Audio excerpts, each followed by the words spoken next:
Assalamu alaikum, Shaikh. Wa alaikum salam. I have a question regarding. My name is Zaghar Mirza. Surah Yusuf, verse 100. So it's mentioning that there is a tawil for royas, Yep. dreams, and the following verse is talking about the tawil of ahadith. Ahadith mentioned in Quran, statements, stories. Yeah. Hadith Mentioned in Quran, Yeah, hadith of Quran, Yep. stories and statements. Yep. They're also called mutashabihat. Yep. So the people who has crookedness in their heart, they're looking for, Yep. they tamper with it, and that's the problem in the society. Yep. So I want to know what's your methodology behind the understanding of those ahadith in Quran, how you grasp the true spirit of that hadith. So which can help us, guide us, understand those verses. Which narration you are talking about? Any hadith, like, Did I spoke on hadith? no, hadith in Quran, No, I'm asking. walking, stories in Quran. Which lecture you will refer to? Let's say the story of Moses when he went to Pharaoh.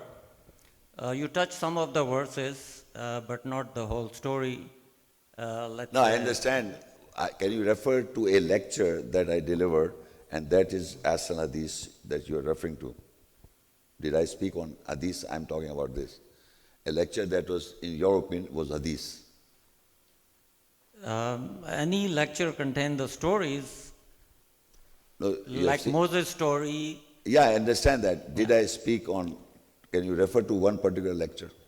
No, I want to understand what's your methodology to grasp the true spirit of those verses. Yeah, I told you, you see, even if you take up few verses on a different topic, or Moses' narration, now let's just say, Harataka Hadithu Musa. So if I take up the narration of Musa, peace be upon him, and few verses, because there are many subjects within Moses' narration, many parts. So I am telling you that I take up, like for example, book of Musa. I deliver a talk on book of Moses. So the surprising part is that 18 times Moses came, the Torah, the word, came in the Quran 18 times. And the Musa salam, Moses' name came in 136 times. And Moses did not got the Torah. So I am studying what Moses got. So I took the relevant ayahs about Moses, what he got.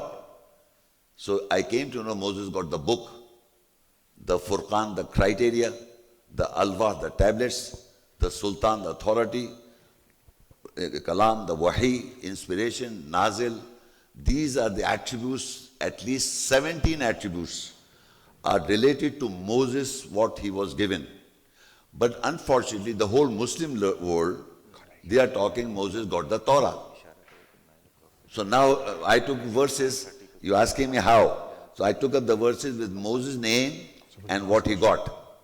So I came to know that he got 17 attributes from the book of God and never Torah. But the people are speaking that Moses got the Torah because of the Jews. The first 5 books of the Old Testament, the Genesis, the Exodus, Numbers and Deuteronomy, within that book is written that Moses got the Torah. So they are telling us, the Jews, that Moses got the Torah. So our label Muslim are also talking about the Torah. So this is what I am telling you the difference is. So in the Quran, Moses' name did not occur with Torah, but it occurred with the book, with the Furqan, the criteria, the Alfa, the tablets, Sultan, the authority, Nazil, the Wahi. Nazil means revelation, Wahi means inspiration. So other books are mentioned, other attributes of the book are mentioned with Moses, and nobody talks about it. So what you are asking me, if I did something, anybody can do that. You can read those verses with Moses, you'll come to know. So that is how I do that. I take up the subject from the Quran and then see how it is scattered in the other places of the Quran. Like for example, Book of Moses, I explained right now. Yep. Thank you. Thank you. Okay. Thank you.